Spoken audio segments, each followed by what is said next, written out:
mas é um profundo conhecedor aí das questões que envolvem aqueles que desejam ser empresários. Newton, fala pra gente um pouquinho então qual é a atuação do Sebrae, né, qual é o objetivo do Sebrae, o que faz, como é que é a ação do Sebrae aqui na região de Bauru.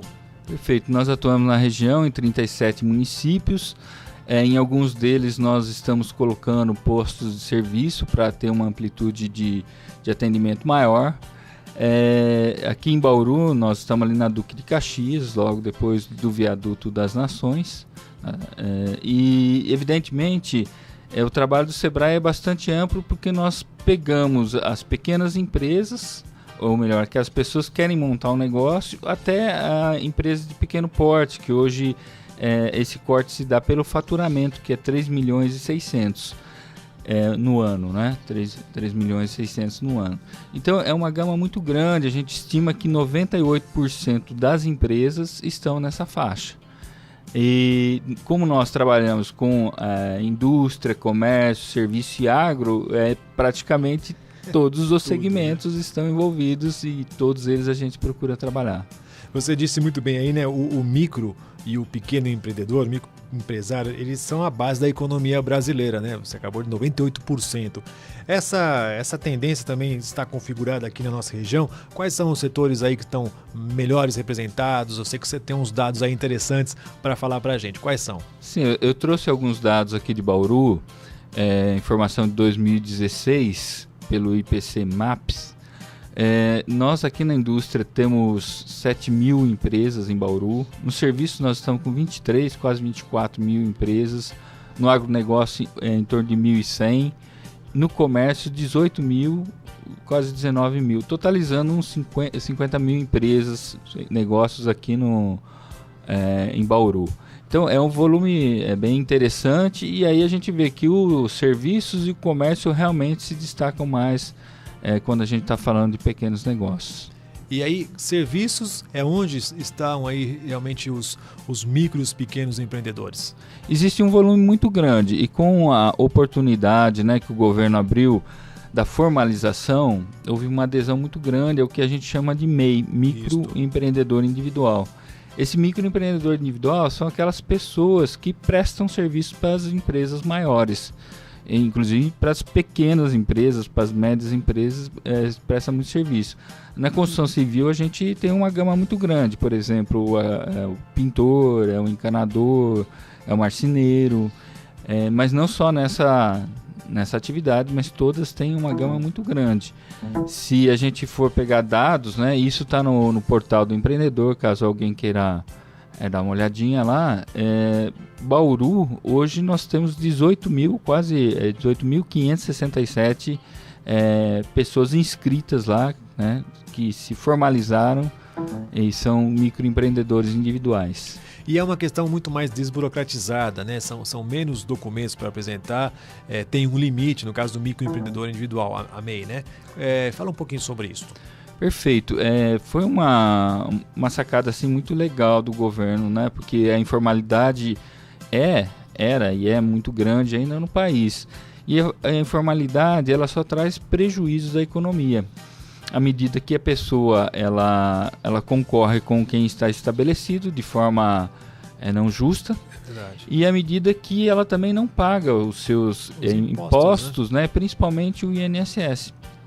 Então, o microempreendedor individual trouxe uma condição das pessoas se formalizar de uma forma bastante simples e as prefeituras, elas compraram bem a ideia. Tanto é que aqui em Bauru, e a Aline é responsável lá, existe a sala do empreendedor, que trata e cuida, né, e orienta os microempreendedores que querem se formalizar e também ajuda na abertura. O Sebrae também faz esse papel, né? Quem procurar o Sebrae terá a oportunidade de abrir seu negócio e também ter orientação a respeito, evidentemente, de como conduzir bem o seu negócio. Justamente isso que eu queria perguntar com relação à orientação, né? Com a crise financeira aí e econômica que desde 2015 vem aí colecionando uma série de demissões no mercado, muitas pessoas se lançaram, acham que conhecem determinado trabalho, serviço, determinada competência, se lançam aí no mercado de trabalho, no negócio próprio, mas elas percebem que não é tão fácil assim manter uma empresa, né? Rapidamente, que tipo de observações e dicas você dá para ir para o empreendedor que está se lançando no mercado? O que ele deve observar? Se você me permitir, eu vou resgatar uma historinha de vida. Por favor, né? Quando eu tinha uns 9, 10 anos, mais ou menos, meu pai e minha família é sempre de agricultores, né? E ele resolveu participar de uma sociedade. Comprou uma parte de uma indústria de móveis. E nós, que era da roça, caipira, né? Como o povo diz, ficamos todos entusiasmados, né? O pai industrial, né? Vai ter uma indústria. E passou-se algum tempo, o que aconteceu? Meu pai chegou e falou que a empresa iria fechar e não tem mais empresa. E durante algum tempo, né, na inocência, eu fiquei imaginando por que será que essa empresa estava fechando. E toda vez que eu perguntava para ele vinha com uma alegação. A primeira foi assim, olha, faltou capital de giro. Certo, faltou dinheiro, né? Faltou dinheiro, o capital de giro é o dinheiro que move a empresa. E aí eu fiquei pensando, nossa, mas ele pegou um dinheiro e colocou nessa empresa para entrar, né? Não é aí que está o capital de giro? Sim. E, evidentemente, ele saiu pela tangente, porque ele mesmo não sabia responder. e aí, passou mais um tempo, poxa, pai, mas capital de giro tinha, por que não deu certo? Não, é que, na verdade, a gente não sabia vender muito bem, a gente não sabia calcular os custos do nosso produto. Enfim, existia, assim, uma falta de maturidade, de conhecimento pela parte do meu pai e das outras pessoas que estavam lá para tocar esse negócio. Então, por que eu estou contando essa história para vocês, né? Porque não basta saber fazer o móvel. As cadeiras, né, as mesas, todas elas saem perfeitas. E tanto é que uma das mesas ainda está lá na família. Ficou por lá, né? Depois de 40 anos está lá inteirinha. Mas não sabia administrar essa empresa. Era um produto de boa qualidade, né? Mas faltavam aí talvez outras competências, né, outras Nilton? Competências, que envolve essa parte de administração, que hoje a gente fala, né, a gestão do negócio. E o Sebrae, ele foi criado, ele existe, né, a razão de existir é para ajudar o empresário a administrar o negócio. Nós temos profissionais em várias áreas, finanças, marketing, administração geral, produção, que está lá para ajudar o empresário nessas dificuldades do processo de administração, poder gestar melhor a empresa.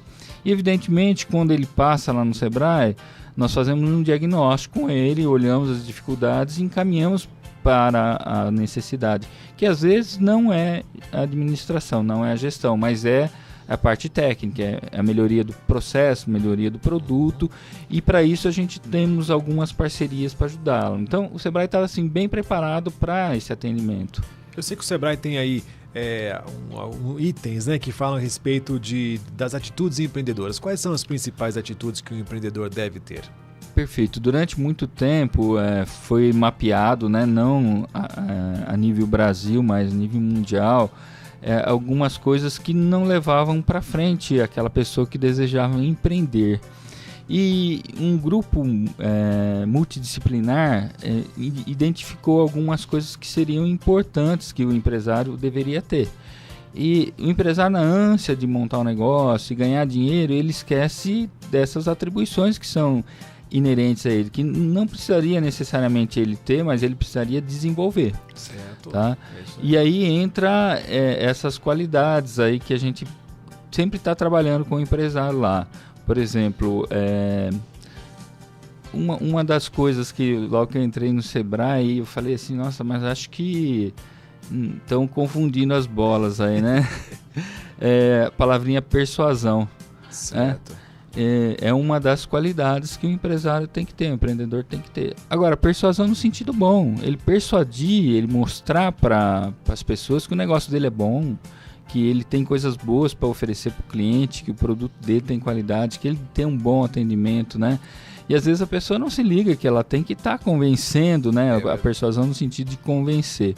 Aí entra outros atributos, a qualidade, a rede de contato, às vezes o empresário se isola, busca de informações, às vezes ele acha que o que ele tem de informações é suficiente para tocar um negócio e hoje existem muitas mudanças tecnológicas principalmente, estão ocorrendo a todo momento, todo segundo, que às vezes ele não está inteirado. Então, existe pelo menos uns 80 características que seriam boas que eles desenvolvessem, certo? E a gente tem inclusive um treinamento específico para isso, talvez você já tenha escutado, chama Empretec. Sim. O Empretec trabalha essas atitudes que são boas para o empresário, né? A gente costuma falar assim, olha, é o que vai te levar ao sucesso. Você está buscando sucesso empresarial, faça o Empretec. O Newton, diga uma coisa, o Brasil por conta talvez aí, né, da crise que o país esteja passando, muitos empregos, muitas pessoas se lançam no mercado de trabalho, no mercado aí empreendedor, acaba sendo um país com uma forte tendência empreendedora. Isso também é uma realidade aqui na nossa região? É uma realidade, e essa realidade, o Sebrae inclusive junto com outras entidades aí faz uma pesquisa, né? E sempre o Brasil vem aparecendo a nível mundial em 7º, 6º, 8º, sempre é um dos primeiros, né? Agora, a constatação é que boa parte desse pessoal está empreendendo por necessidade, não por desejo. E isso que às vezes é onde como a turma fala, o bicho pega, né? É ali que o bicho pega, porque eu vou no interesse de suprir uma necessidade de sobrevivência e eu acabo me esquecendo que ter um negócio precisa de algo a mais, precisa um pouquinho mais de vocação, precisa um pouquinho mais de capacitação, um pouquinho mais de aprimoramento, né, para empreender. É como você falou mesmo, né? Falando aí um pouquinho sobre economia, como é que o Sebrae e vocês estão enxergando aí a crise econômica no país? Você falou, né? Como a turma diz. A turma também diz o seguinte, que muitas vezes é na crise que existe uma série de oportunidades. Isso também tem sentido? Não, tem muito sentido, sim, porque quando tá fácil, todo mundo faz, né? Todo mundo faz, a coisa vai automaticamente, vai como por osmose, né? Agora, quando a situação aperta, a competência, ela sobressai. E aí, muita gente que não está preparado acaba fechando, abrindo espaço no mercado. E é onde você pode desenvolver seu negócio, pegar uma fatia maior, outras oportunidades, né? A crise também ela é propulsora do processo criativo. A gente sabe que em momentos de grandes dificuldades, né, a gente vê que surgem ideias fantásticas. E aí, pessoas do nada, simplesmente tem uma sacada lá e começa a fazer de forma diferente ou desenvolve algo diferente. E todo dia a gente vê algumas mudanças, né? O processo de inovação é muito intenso nas pequenas empresas. E às vezes o próprio empresário não se dá conta que ele está inovando. É verdade, né? Mas com relação à crise, né, ela traz um lado negativo, que as pessoas perdem o emprego, mas ela tem o lado bom, que obriga as pessoas a se reposicionarem. E esse momento é um momento de reposicionamento nas pequenas empresas, principalmente em termos de estoque, em termos de pessoal, em termos de eficiência, né?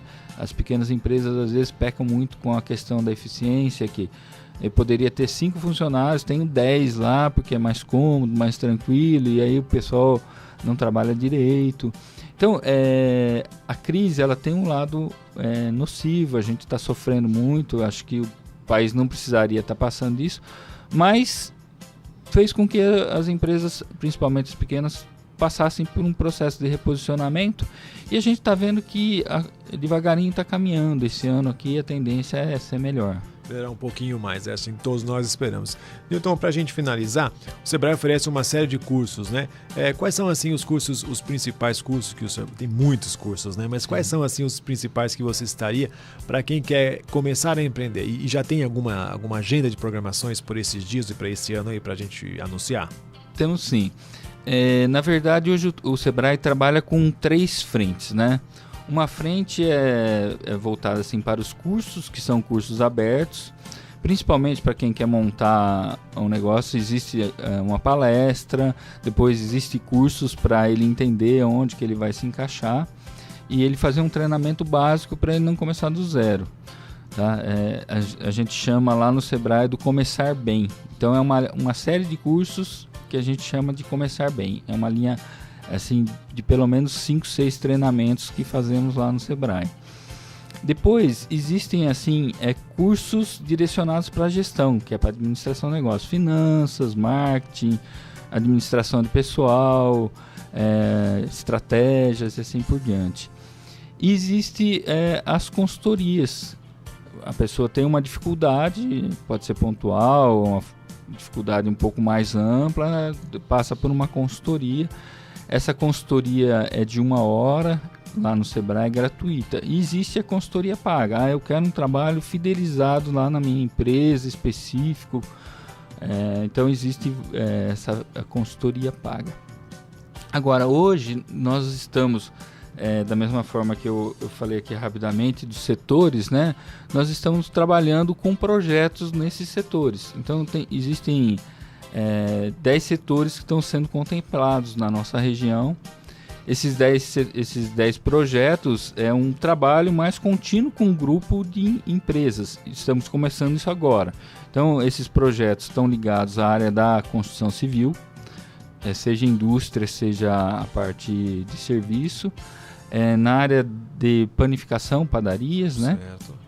Na área da beleza, na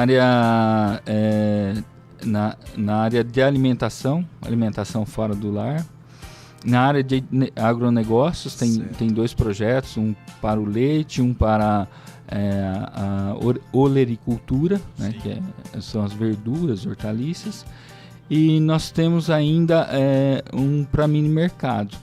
Então esses projetos estão começando agora, são selecionados empresas, ao total são 25 que a gente trabalha, e a gente passa o ano inteiro trabalhando com essas empresas, olhando as dificuldades, propondo ações, levando para feiras, né? Então, por exemplo, o pessoal da área de beleza, já no mês que vem tem acho que é Hair Brasil, tem uma feira grande.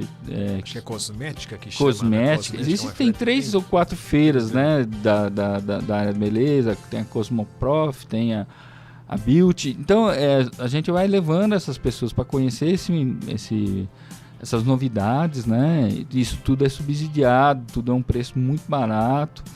E aí a gente está nessa fase de montar esses grupos agora. Então quem tiver interesse nessas áreas que eu comentei, é só dar uma ligadinha no Sebrae também para fazer adesão, tá? Vai ter um profissional lá orientando. E as portas estão abertas também para você que tem uma curiosidade, uma necessidade, tem um atendimento assim, que não precisa pegar senha, é só chegar lá e conversar com o pessoal, isso, né? Conversar com o pessoal. Vitor, eu quero agradecer imensamente a sua disponibilidade de estar aqui com a gente, tá bom? Desejo sucesso para você, sucesso para os empreendedores da nossa região. Tenho certeza que o Sebrae está ali com as portas, com os braços, né, abertos para poder orientar, porque acho que o grande desejo, a missão do Sebrae é ver esses negócios prosperando, porque prosperando os pequenos e micros, o Brasil também prospera, né? Fica aqui também o seu bom dia. Olha, muito obrigado pela oportunidade. É sempre bom estar falando e explicando um pouquinho o papel do Sebrae. Tem muita gente que acha que o Sebrae não está aberto a todos. Todo mundo que deseja ter um negócio ou já tem, esteja nessa faixa, né, até 3 milhões e 600 de faturamento, é público de nosso atendimento. Então, fica o convite para participar das ações. Hoje, tudo que a gente faz, procuramos colocar no site, né, www.sebraesp.com.br. Tem a oportunidade de entrar na região lá, Bauru, vai saber da programação, das atividades que tem. Existe uma série de cursos, né, online, gratuito, que ele pode fazer no próprio computador. Então, existe uma gama muito grande de coisas e atividades que a gente vai proporcionando para o empresário e ficamos à disposição.